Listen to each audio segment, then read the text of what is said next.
എല്ലാവർക്കും PSC ടോക്സിൻ്റെ പുതിയൊരു വീഡിയോയിലേക്ക് സ്വാഗതം. ഇന്ന് നമ്മൾ പുതിയ SCRTയുടെ 7ാം ക്ലാസ്സിലെ സയൻസിൻ്റെ ഭാഗത്തു നിന്നും താപം നിത്യജീവിതത്തിൽ എന്ന ചാപ്റ്ററാണ് എടുക്കുന്നത്. ഇത് 6ാമത്തെ ചാപ്റ്ററാണ്. അപ്പോൾ നമ്മുടെ നിത്യജീവിതത്തിൽ താപം എന്ന ഊർജ്ജ രൂപത്തിൻ്റെ പ്രത്യേകതകളും അതുപോലെ ആവശ്യകതയൊക്കെയാണ് ഈ ചാപ്റ്ററിൽ പറയുന്നത്. അപ്പോൾ നമുക്ക് തുടങ്ങാം. ജലത്തിൻ്റെ 3 അവസ്ഥകളാണ് ഖരം, ദ്രാവകം, വാതകം എന്നിവ. ജലത്തിൻ്റെ ഖരരൂപമാണ് ഐസ്, അതുപോലെ വാതക രൂപമാണ് നീരാവി. നമ്മുടെ തണുപ്പ് കാലം ആകുമ്പോൾ വെളിച്ചെണ്ണയൊക്കെ കട്ടിയാവാറുണ്ടല്ലേ, അതിൻ്റെ കാരണം എന്താണെന്നാണ് അടുത്തതായിട്ട് പറയുന്നത്. വെളിച്ചെണ്ണയുടെ ദ്രവണാങ്കം ഏകദേശം 24 ഡിഗ്രി സെൽഷ്യസ് ആണ്. തണുപ്പ് കാലത്ത് അന്തരീക്ഷ ഊഷ്മാവ് ഇതിലും കുറയുന്നതിനാൽ വെളിച്ചെണ്ണ കട്ടിയാകുന്നു. അപ്പം ദ്രാവകമാകാനുള്ള ടെമ്പറേച്ചറാണ് 24. അപ്പോൾ അതിലും താഴെ പോകുമ്പോൾ ഖരമായി മാറുന്നു. അപ്പോൾ ജലത്തിൻ്റെയൊക്കെ 0 ഡിഗ്രി ആയതുകൊണ്ടാണ് നമ്മൾ സാധാരണ ഉപയോഗിക്കുന്ന ടെമ്പറേച്ചറിൽ ജലം കട്ടിയായി പോവാത്തത്. ചൂട് കൂടുമ്പോൾ വെയിലത്ത് വെച്ച ബലൂണിനുള്ളിൽ തന്മാത്രകളുടെ എണ്ണം കൂടുന്നതിനാൽ ബലൂൺ പൊട്ടിപ്പോകുന്നു. അപ്പോൾ അവിടെ എന്താണ് ചൂടിൻ്റെ ഒരു പ്രത്യേകതയാണ്. ബലൂണിനുള്ളിൽ തന്മാത്രകളുടെ എണ്ണം കൂടുന്നത് കൊണ്ടാണ് ബലൂൺ പൊട്ടിപ്പോകുന്നത്. അപ്പം നമ്മൾ ജലം തിളപ്പിച്ച് നീരാവിയാക്കുമ്പോൾ അവിടെ തന്മാത്രകൾ സ്വതന്ത്രമാവുകയും അങ്ങനെയാണ് അവിടെ നീരാവി ഉണ്ടാകുന്നത്. അപ്പോൾ ഇവിടെ തന്മാത്രകൾ വികസിക്കുന്നത് കൊണ്ട് തന്മാത്രകൾ കൂടുതലാവുകയും അങ്ങനെ സ്വതന്ത്രമാകാൻ കാരണമാവുകയും ബലൂൺ പൊട്ടിപ്പോവുകയും ചെയ്യുന്നു. അപ്പോൾ ചാൾസ് നിയമത്തിൻ്റെ ഒരു വസ്തുതയും കൂടി ഉണ്ട് അവിടെ. ചാൾസ് നിയമമാണ് ബലൂൺ പൊട്ടിപ്പോകുന്നതിന് കാരണം. ഒരേ സമയം മണ്ണും ജലവും വെയിലത്ത് വയ്ക്കുമ്പോൾ വേഗത്തിൽ ചൂടാകുന്നത് മണ്ണാണ്. അപ്പോൾ നമ്മൾ കരക്കാറ്റും കടൽക്കാറ്റും ഒക്കെ ചർച്ച ചെയ്തപ്പോൾ ഇത് പറഞ്ഞിരുന്നതാണ്. അപ്പോൾ കരയാണ് വേഗത്തിൽ ചൂടാകുന്നത്, ജലം പതുക്കെ ചൂടാവുന്നുള്ളൂ. അടുത്തതായി താപത്തിൻ്റെ പ്രത്യേകതകൾ. പദാർത്ഥങ്ങളുടെ അവസ്ഥയിൽ മാറ്റം വരുത്താൻ കഴിയുന്ന ഊർജ്ജരൂപമാണ് താപം. പദാർത്ഥങ്ങൾ ചൂടാക്കുമ്പോൾ അവ താപോർജ്ജം സ്വീകരിക്കുന്നു. അവ ചൂടാകുമ്പോൾ താപോർജ്ജം സ്വീകരിച്ചുകൊണ്ട് അത് ചൂടാവുന്നു. അതാണ് പദാർത്ഥങ്ങളുടെ ഇടയിൽ സംഭവിക്കുന്ന അവസ്ഥയിൽ മാറ്റം വരുന്നു. അപ്പോൾ ജലം ചൂടാക്കുമ്പോൾ നീരാവിയാകുന്നു. അപ്പോൾ അതിൻ്റെ കാരണം എന്താണ്? താപോർജ്ജം സ്വീകരിക്കുന്നത് കൊണ്ടാണ്. താപം ഒരിടത്ത് നിന്ന് മറ്റൊരിടത്തേക്ക് പ്രവഹിക്കുന്ന ഒരു പ്രതിഭാസമാണ് താപപ്രേഷണം. അതിന് പറയുന്ന പേരാണ് താപപ്രേഷണം. ട്രാൻസ്മിഷൻ ഓഫ് ഹീറ്റ് എന്നാണ് ഇംഗ്ലീഷിൽ പറയുന്നത്. അപ്പോൾ താപപ്രേഷണം 3 തരത്തിലുണ്ട്. അപ്പോൾ വസ്തുക്കൾ ചൂടാകുന്നതിന് ബേസിക് ആയിട്ടുള്ള കാരണം ഈ താപപ്രേഷണമാണ്. അപ്പോൾ 3 ടൈപ്പിലാണ് വസ്തുക്കൾ ചൂടാകുന്നത്. അപ്പോൾ ഖരവസ്തുക്കളിൽ താപം പ്രേഷണം ചെയ്യുന്ന രീതിയാണ് ചാലനം അഥവാ കണ്ടക്ഷൻ. അപ്പോൾ ഫസ്റ്റത്തെ ടൈപ്പാണ് ചാലനം.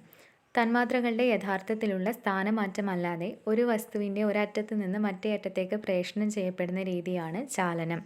അപ്പോൾ അതായത് നമ്മളൊരു ലോഹക്കമ്പിയൊക്കെ ചൂടാക്കി കഴിഞ്ഞാൽ ഒരു ഭാഗത്ത് നമുക്ക് പിടിച്ചുകൊണ്ട് മറുഭാഗത്ത് ചൂടാക്കാൻ പറ്റുകയില്ല. അപ്പോൾ അത്രയും വേഗത്തിൽ താപം കൈമാറ്റം ചെയ്യപ്പെടുന്നു. ലോഹക്കമ്പിയുടെ അറ്റത്ത് താപം ലഭിക്കുമ്പോൾ ആ ഭാഗത്തുള്ള തന്മാത്രകൾ താപം സ്വീകരിച്ച് തൊട്ടടുത്തുള്ള തന്മാത്രകളിലേക്ക് കൈമാറ്റം ചെയ്യുന്ന രീതിയാണ് ചാലനം.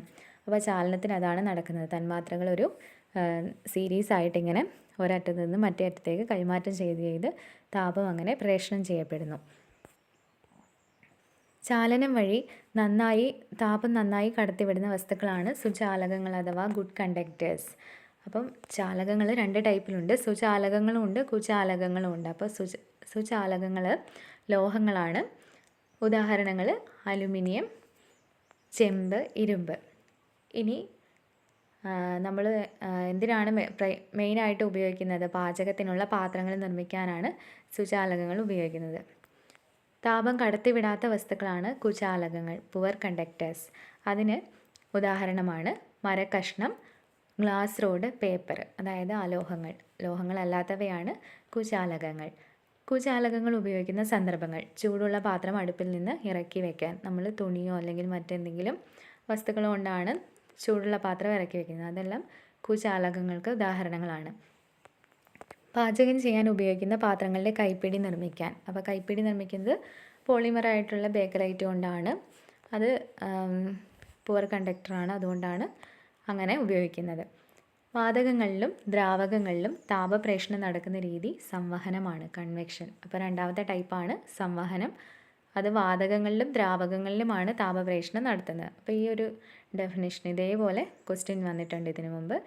വാതകങ്ങളിലും ദ്രാവകങ്ങളിലും താപപ്രേഷണം നടത്തുന്നു. തന്മാത്രകളുടെ സ്ഥാനമാറ്റം മുഖേനയാണ് ഈ സംവഹനം നടക്കുന്നത്. അപ്പോൾ തന്മാത്രകൾ ഒരിടത്തു നിന്നും സ്ഥാനം മാറുന്നു. ചാലനത്തിൽ എങ്ങനെയായിരുന്നു? കൈമാറി കൈമാറി താപം പ്രേഷണം ചെയ്യുകയായിരുന്നു. ഇത് സ്ഥാനമാറ്റം ഉണ്ടാകുന്നുണ്ട്. ചാലനത്തിലൂടെയും സംവഹനത്തിലൂടെയും താപം പ്രേഷണം ചെയ്യാൻ ഒരു മാധ്യമം ആവശ്യമാണ്.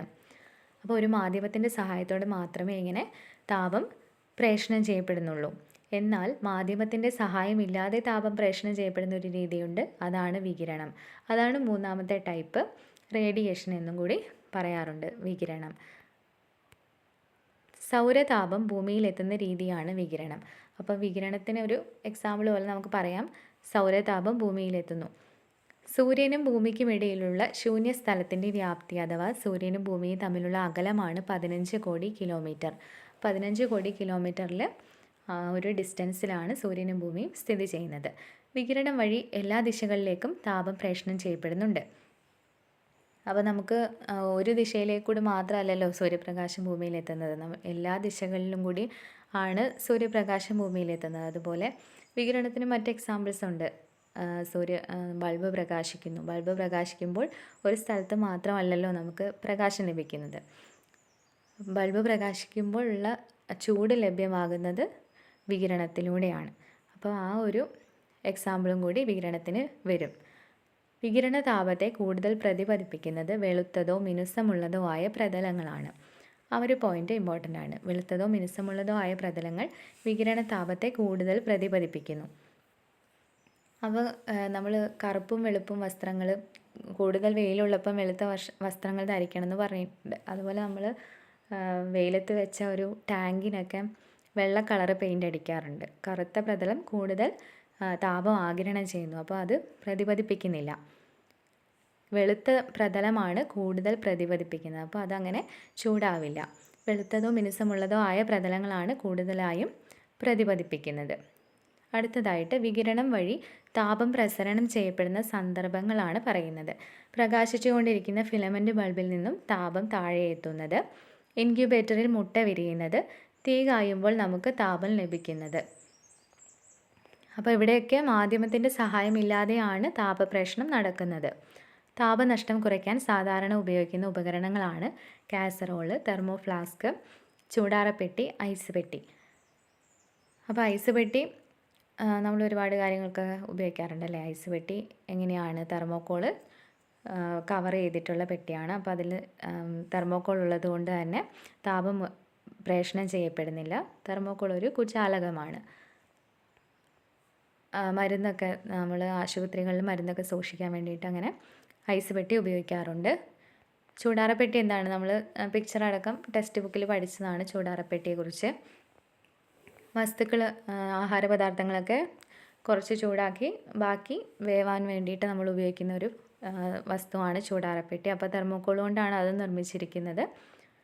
ചൂടാറപ്പെട്ടി ഊർജ്ജ നഷ്ടം കുറയ്ക്കാൻ വേണ്ടിയാണ് ഉപയോഗിക്കുന്നത്. ഏകദേശം വെന്ത അരി വെള്ളത്തോടെ ഇറക്കി വെച്ച് അരി വേവിക്കാനുള്ള ഇന്ധന ചെലവ് പകുതിയോളം കുറയ്ക്കാൻ ഉപയോഗിക്കുന്ന ഉപകരണമാണ് ചൂടാറപ്പെട്ടി. ചൂടാറപ്പെട്ടിയിൽ ഉപയോഗിക്കുന്ന തെർമോക്കോൾ കുചാലകമായതിനാൽ ചാലനം വഴിയുള്ള താപനഷ്ടം കുറയുന്നു. താപത്തിൻ്റെ അളവിനെ സൂചിപ്പിക്കുന്ന പദമാണ് താപനില. അപ്പോൾ എത്ര അളവ് താപം ഉണ്ട് എന്ന് അളക്കാൻ ഉപയോഗിക്കുന്നതാണ് താപനില എന്ന പദം. അടുത്തതായി താപനിലയുടെ യൂണിറ്റുകൾ. Degree Celsius, degree Fahrenheit, kelvin. ഇതാണ് നമ്മൾ മെയിനായിട്ട് ഉപയോഗിക്കുന്ന യൂണിറ്റുകൾ. സങ്കോചിക്കാനും വികസിക്കാനുമുള്ള ദ്രാവകങ്ങളുടെ കഴിവ് പ്രയോജനപ്പെടുത്തി പ്രവർത്തിക്കുന്ന ഉപകരണങ്ങളാണ് ലബോറട്ടറി തെർമോമീറ്റർ, ക്ലിനിക്കൽ തെർമോമീറ്റർ. അപ്പോൾ അവിടെയൊക്കെ ഉപയോഗിക്കുന്നത് മെർക്കുറിയാണ്. മെർക്കുറി എന്ന ദ്രാവകമാണ്, ലോഹമാണ് പക്ഷേ ദ്രാവകമാണ് അവിടെ ഉപയോഗിക്കുന്നത്. അതിന് സങ്കോചിക്കാനും വികസിക്കാനുമുള്ള കഴിവുണ്ട് മെർക്കുറിക്ക്. ആ കഴിവ് പ്രയോജനപ്പെടുത്തുന്ന 2 ഉപകരണങ്ങളാണ് ലബോറട്ടറി തെർമോമീറ്ററും ക്ലിനിക്കൽ തെർമോമീറ്ററും. ശരീര താപനില അളക്കാൻ ഉപയോഗിക്കുന്ന ഉപകരണമാണ് ക്ലിനിക്കൽ തെർമോമീറ്റർ. മനുഷ്യ ശരീരത്തിൻ്റെ സാധാരണ താപനിലയാണ് 37 ഡിഗ്രി സെൽഷ്യസ്, അതായത് 98.6 ഡിഗ്രി ഫാരൻഹീറ്റ്. അപ്പോൾ ആ ഒരു ടെമ്പറേച്ചർ എപ്പോഴും ചോദിക്കാറുണ്ട്. ഫാരൻഹീറ്റിലെ ടെമ്പറേച്ചറും പഠിച്ചു വയ്ക്കുക. അതുപോലെ ഡിഗ്രി സെൽഷ്യസിലെ ടെമ്പറേച്ചറും ഇമ്പോർട്ടൻ്റ് ആണ്. താപനില അളക്കാൻ ലബോറട്ടറിയിൽ ഉപയോഗിക്കുന്ന ഉപകരണമാണ് ലബോറട്ടറി തെർമോമീറ്റർ.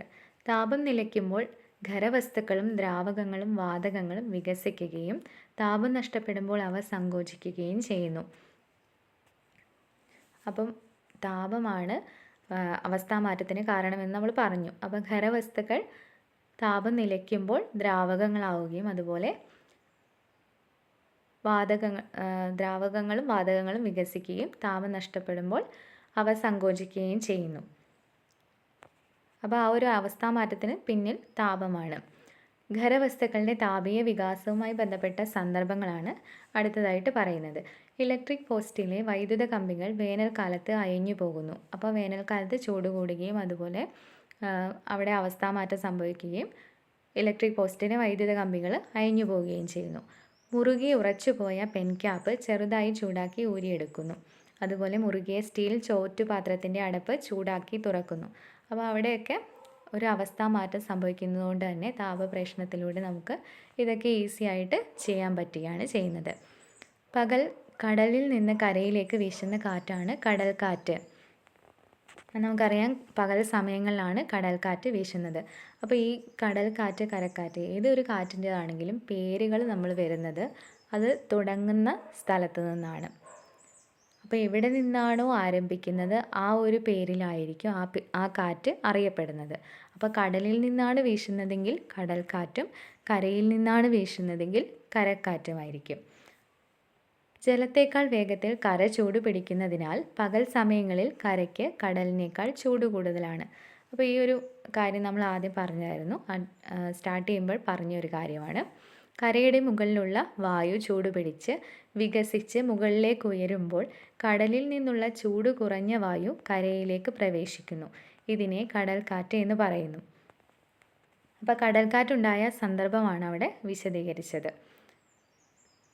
രാത്രിയിൽ കരയിൽ നിന്ന് കടലിലേക്ക് വീശുന്ന കാറ്റാണ് കരക്കാറ്റ്. ഇനി കരക്കാറ്റ് അതിൻ്റെ നേരെ ഓപ്പോസിറ്റാണ് കരക്കാറ്റ് വരുന്നത്. രാത്രിയിൽ കരയ്ക്ക് മുകളിലുള്ള വായുവിന് കടലിന് മുകളിലുള്ള വായുവിനെ അപേക്ഷിച്ച് ചൂട് കുറവായിരിക്കും.